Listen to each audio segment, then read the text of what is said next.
বাংলাদেশের সাধারণ জনগণ মনে করে, বেশিরভাগ জনগণ মনে করে এই ধরনের কোনো স্ট্যাটিস্টিক্স এভিডেন্স তো নাই আমাদের কাছে। যেটা আছে ইন ফ্রন্ট অফ আস সেটা হচ্ছে এনসিপি 214 সদস্যের কেন্দ্রীয় কমিটি, যেখানে 30 জন ভিন্ন মত প্রকাশ করেছে।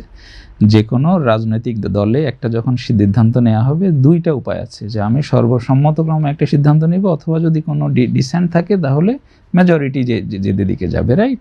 এনসিপি গণতান্ত্রিক প্রক্রিয়ায় তারা প্রায় 3/4 মতো নেত্রী যখন পদত্যাগ করে, সেটি তো এনসিপির জন্য একটি বড় বার্তা হয়ে দাঁড়ায়। আমরা বাংলাদেশে পার্সোনিফাইড রাজনীতিটাকে ফেলে আসতে চেয়েছি।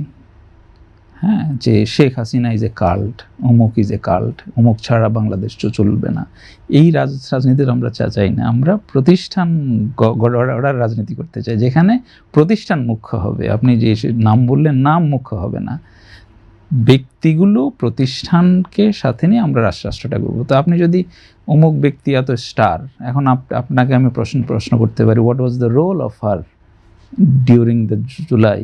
পদ্মা সেতু, মেট্রো রেল এবং এলিভেটেড এক্সপ্রেসওয়ে নির্মাণের গর্বিত অংশীদার বসুন্ধরা সিমেন্ট। Or before. তো এখন এগুলো তো তখন অবভিয়াস কোয়েশ্চেন চলে আসবে, কারণ সোশ্যাল মিডিয়া স্টারডম এক বিষয়, রাজনীতি একটা বিষয়। আপনি একটা রাজনৈতিক দলে আছেন, সেখানে একটা প্রক্রিয়ার মধ্য দিয়ে একটা সিদ্ধান্ত হয়েছে, আমি মনে করব ওভারওয়েলমিং মেজরিটি, প্রায় 3/4 নেতা কেন্দ্রীয় নেতা ভোট দিয়েছে যে না, আমরা এই ধরনের একটা অ্যালায়েন্স এই মুহূর্তে আমরা মনে করছি। এবং অ্যাগেন, এটা কোনো রাজনৈতিক জোট না, এটা কোনো আদর্শিক জোট না, নির্বাচনী সমঝোতায় আমরা অ্যাগ্রি করেছি।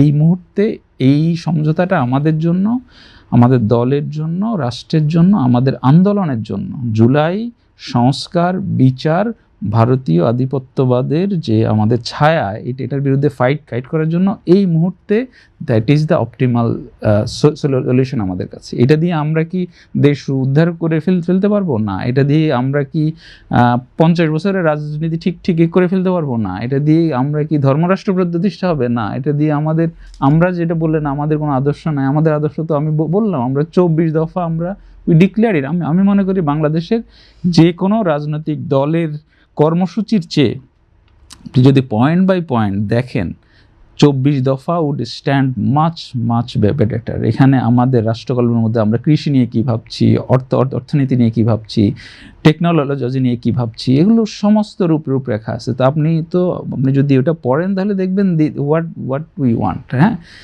সেই রাষ্ট্রকল্পর আমাদের লড়াইটা থাকবে, সেটা একটা লং ফাইট। আমরা যদি কখনো রাষ্ট্র ক্ষমতায় যাই, এখন যেটা বললাম যে ইলেকট্রাল অ্যালায়েন্সগুলো খুব টেম্পোরারি, শর্ট টার্ম, ট্যাকটিক্যাল। এখন আমার ভাই এখানে, উনি বামপন্থী রাজনীতি করেন, ওনারা এগুলো অনেক বড় বোল্ড স্টেটমেন্ট দেন। হ্যাঁ, এই স্টেটমেন্টগুলো not back by any data, এগুলো ওনারা। আমার প্রশ্ন ছিল যে এনসিপিতে এই বিভাজন তরুণদের স্বপ্ন হারিয়ে যাবে কিনা, যেহেতু আমি শোনেন, আমি মনে করি হোয়াট ইজ ইম্পর্টেন্ট, আপনিও যদি একটা রাজনৈতিক দলের মেম্বার হন, আপনার দল যদি গণতান্ত্রিক প্রক্রিয়া একটা সিদ্ধান্ত নেয়, দলের বেশিরভাগ এবং আমাদের ক্ষেত্রে প্রায় 3/4 নেতা যদি একটা সিদ্ধান্ত নেয়, আপনার চয়েস আছে যে না, আমি দলের এই অবস্থানের সাথে আমি একমত না, তাহলে আমি এই রাজনীতিটা করব না। 2-1 জন এই চয়েসটা নিয়েছেন।